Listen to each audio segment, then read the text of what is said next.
What if there was one feature in the forest that you could learn that would thereafter give you information on the prevailing weather directions, the cardinal directions, would give you a hiding place, give you a great place to sleep at night if you're camping, and would help you find old human settlements, old ruins or homesteads, with all the advantages that come with being able to spot those in the woods?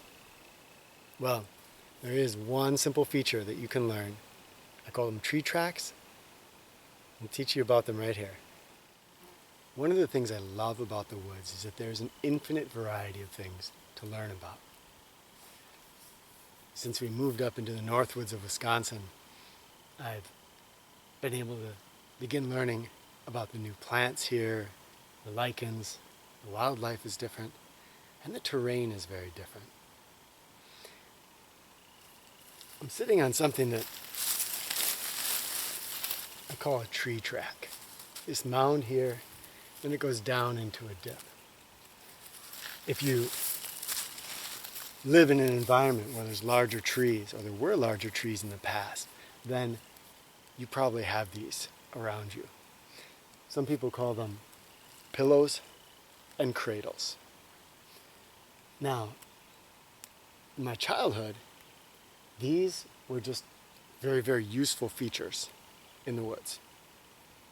You can probably think of how they're useful. I mean, if you're hiding from somebody or you're playing games, you can slip down into one of these and you have a commanding view of the forest around you, but you're protected down there from the sight of others, unless they're just looking at precisely the right angle.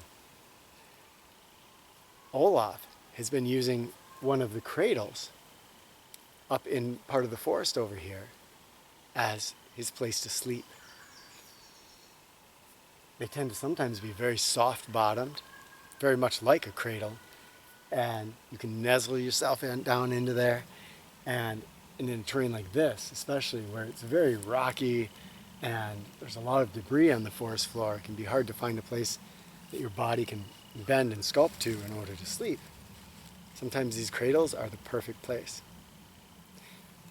But there's a story behind these, and I'd like to share a little bit of what you can learn from them, how they're formed. I call them tree tracks because these are essentially the ancient tracks of trees. You might already know or have figured out how these are formed. So when a tree falls in the woods, down it goes, and it has that big root structure, that root ball. That root ball is going to decay, and it has a lot of soil around it, and it leaves this mound. Where the root ball pulled out of the earth, a depression is left. And so what we get is this depression and this mound. And this marks the place where long ago a large tree was standing.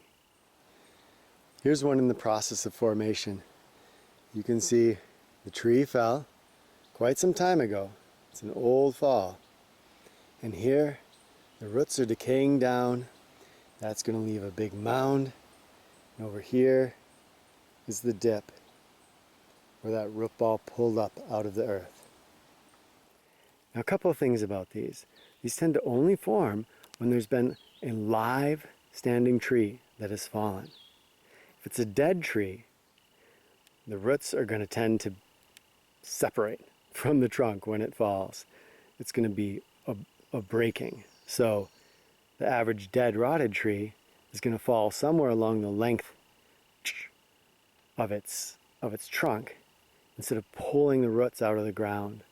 To be able to pull the roots out of the ground, we usually need a live tree. And that also tells us that it's almost always going to be a blowdown event. In other words, high winds that blow down a live tree. That tends to be when you see one of these formed. With a little sleuthing, I can look at the depression, I can look at the mound, and then I can visualize the direction in which the tree fell. Once I have that, then I can understand probably which way the winds were blowing. And often, if I'm scanning around through a forest and I'm looking at some of the big tree tracks that I see, there's a small one over here, there's that big one that I just pointed out, probably can't see this one right over the rise. I might start to see that a lot of them are going to be all in the same direction. That tells me one of a couple of things. Either A, these all blew down in the same event, or I'm tending to see the prevailing wind direction. In most places, weather tends to move in a fairly predictable direction. Not all the time, but there's that prevailing winds. And then I can look around and I can say, oh, okay. This tends to be the direction that winds come, that storms come, and often that weather in general is going to be traveling. So sometimes if I look around in a forest and I know the prevailing wind direction, then I can look at a bunch of these blowdown events, a bunch of these tree tracks, and I can get at least an educated guess of the direction. So here in Wisconsin where I am, most of the weather is coming from west to east. And if I look at this example, this is facing north, west to east, and this would be a perfect example of a tree track that's going to say, that's east.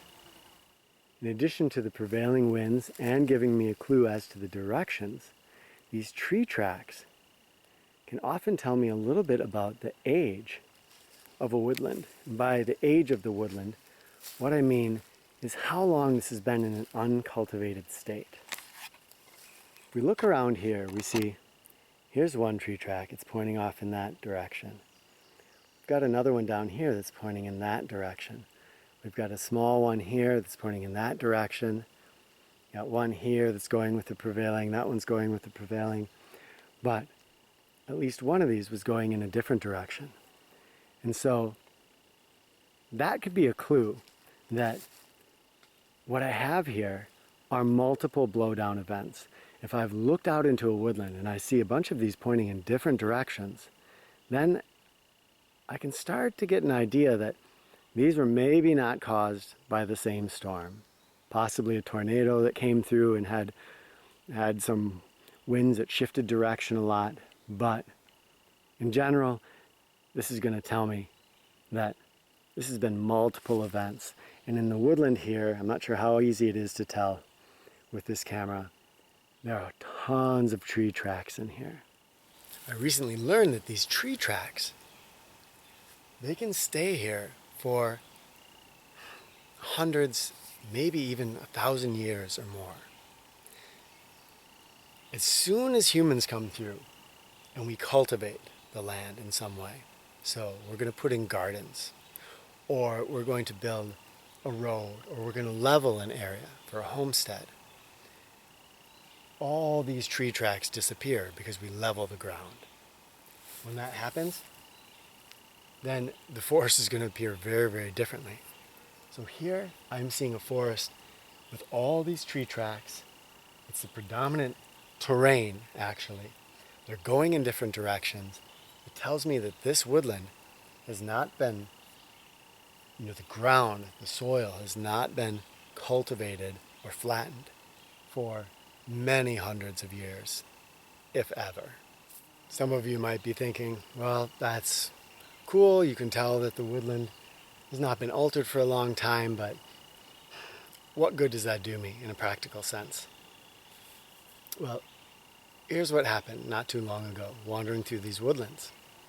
I was heading off here, kind of to the northwest, and here were all these tree tracks. The ground was like waves. And all of a sudden they disappeared. And the ground was very flat. And as soon as you see the ground flat, you start to become suspicious. There's been human activity, right?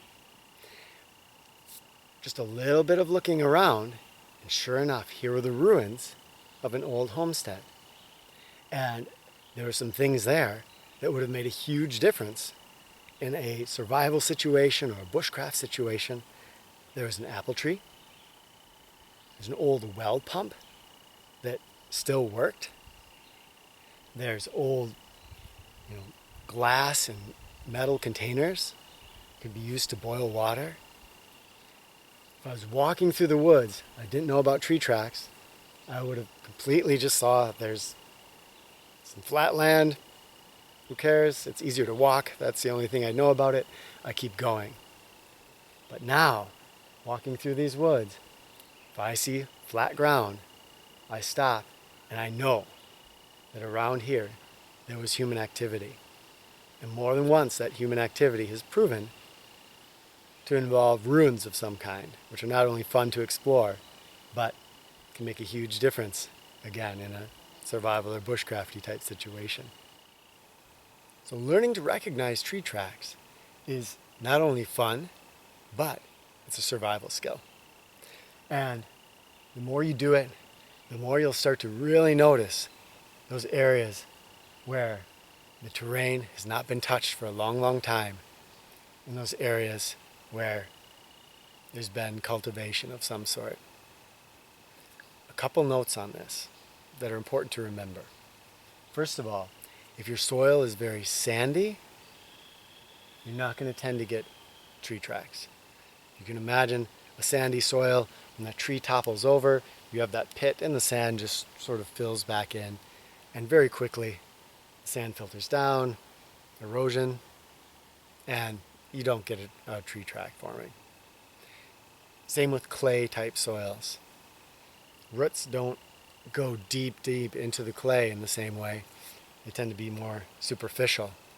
And so it goes over and you don't get the same kind of tracks that you see in soil like this. Finally, in swamps or wetlands, again, trees will often have a spreading profile to their roots, and you're not going to get those long-lasting tree tracks like you see here. The other thing to remember is that there's some human interventions on the land that sometimes will look like tree tracks.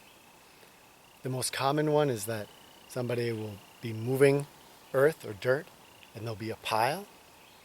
And so you'll see a pile, but there won't be a corresponding dip usually, unless somebody's dug a hole and put the soil right next to it, in which case you can get something that years later really does look like a tree track. The other thing to note is that some of the modern logging techniques, where they come through with machines that afterwards actually just churn up the earth and kind of level everything down. They don't really level it, they leave giant furrows. And so it will often look like tree tracks, but if you look, you're going to see that there's rows. And it will be very, very different than this organic wavy terrain that shows real live woodland tree tracks. You learn about tree tracks, and suddenly you have a tool that can help you find the direction, can teach you something about the weather, that can give you a place to hide or a place to sleep. And often, if you think about that, can combine those because they can be really secretive places to sleep.